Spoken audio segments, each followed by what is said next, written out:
All right, this is our first flipped classroom experience. We're going to do notes on the metaphysical and cavalier poets. We already have notes on the metaphysical poets. We've even looked at an example, practiced that a little bit further. Today we're going to look at the other school of poets that are contemporary to the metaphysicals. That is the cavalier poets. You can find this video notes sheet on the website, or you can simply do it in your own notebook paper. It's up to you. So let's talk about both of these schools of poetry. Both of them are 17th century.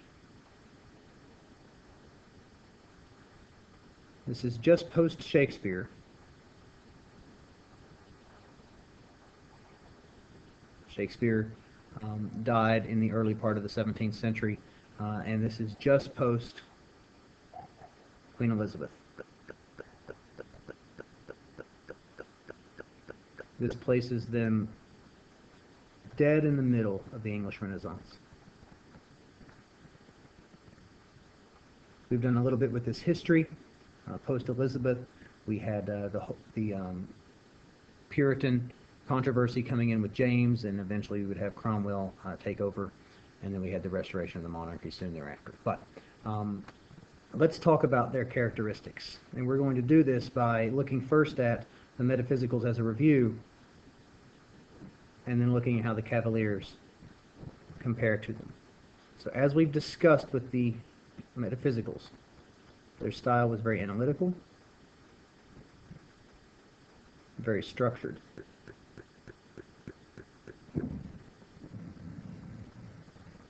Very complex syntax. And we've talked, when you have a complex syntax, you're piling lots of ideas into one sentence. So we're looking at multiple ideas within one complete thought, and we got to understand the relationships of those.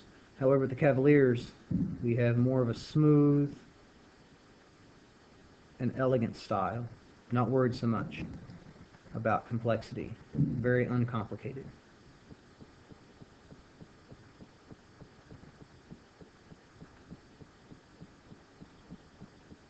Though they had complex syntax, the metaphysicals did use very conversational language. Sure, they may have had some pretty complex ideas, lots of things later into one sentence, but the words they were using, the things they were describing, weren't very complex themselves.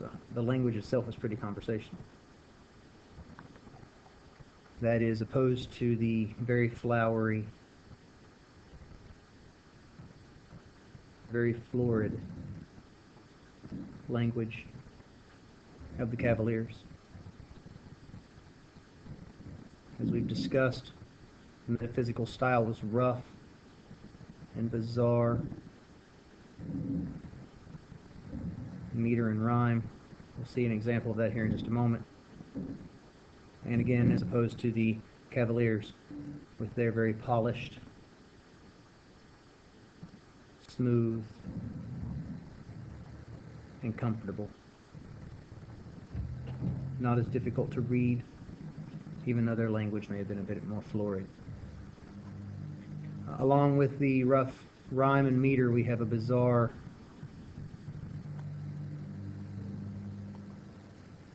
imagery, not a bizarre imagery, we have bizarre imagery. An example of that we have looked at already is the gold leafing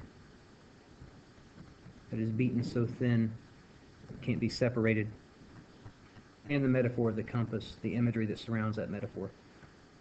We'll look at that again. Versus very conventional imagery. Things that most people would have been used to. An example, roses to represent love, and the imagery surrounding roses representing love, which is something that is almost trite in poetry. We get that. Shakespeare's not a rose by any name, still smell is sweet, and so on. Again, with the metaphysicals, we have what we call the metaphysical conceit.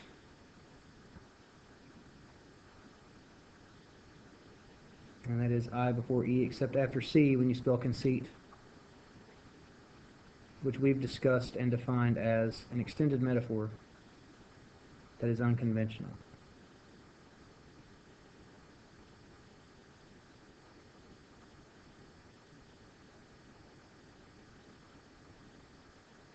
Our example of that again is the compass, which we'll look at again here in just a moment.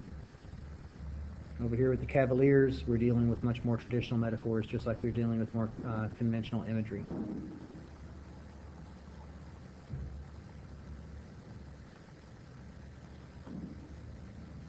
The example we will find will be roses and flowers.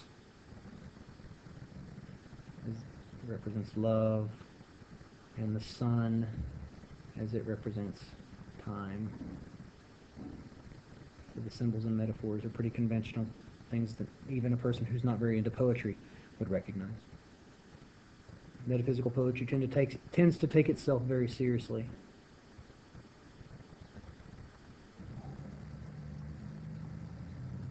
As opposed to the very carefree, not overly serious tone of the Cavaliers. The metaphysicals are concerning themselves specifically with philosophy, spiritual matters, spiritual and moral matters. Whereas the Cavaliers dealing with beauty, pleasure, and chivalry, which you will recognize as a throwback to the Middle Ages. So if we think about how these two represent two separate segments of the society at the time, we're going to have the metaphysicals that are much more morally conservative. Love should be love, and you should stay together. And yes, sex and sensuality were involved, but they were all within the confines of love and relationship, whereas the Cavaliers are much more morally liberal.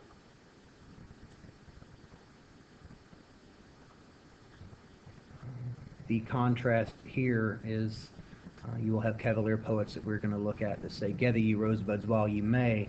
There's the rosebud images, the traditional images, and another poet saying, "To the virgins to make much of time, to you out there, you're not going to stay young forever. Go ahead, carpe diem, seize the day, make the most of your life, and maybe go against what may have been accepted as the traditional moral of the time." Artistically, however,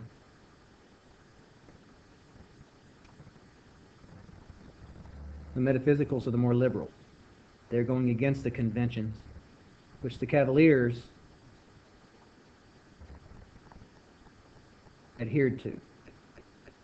They're conservative artistically, sticking more to the Elizabethan style, the flowery, uncomplicated language that we saw a lot more of in Shakespeare's sonnets. Now, this is not to say that Shakespeare's sonnets and Ben Jonson's writing that came before the metaphysical and Cavalier schools was uncomplicated completely and didn't have meaning to it.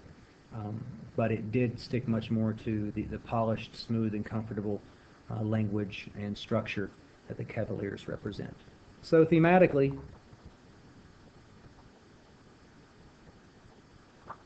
we're dealing specifically with rebellion, instability, independence, passion, love. We're going to put sensual as it relates to sexual. Religious enlightenment,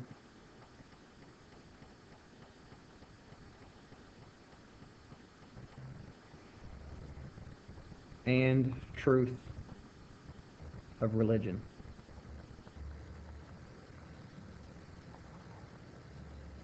Thematically over here with the Cavaliers, we have carpe diem,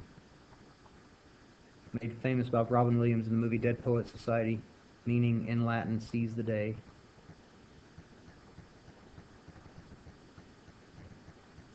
We have elegance, romantic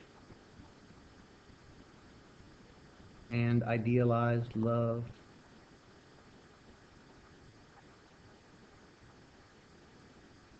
the idea of wooing women,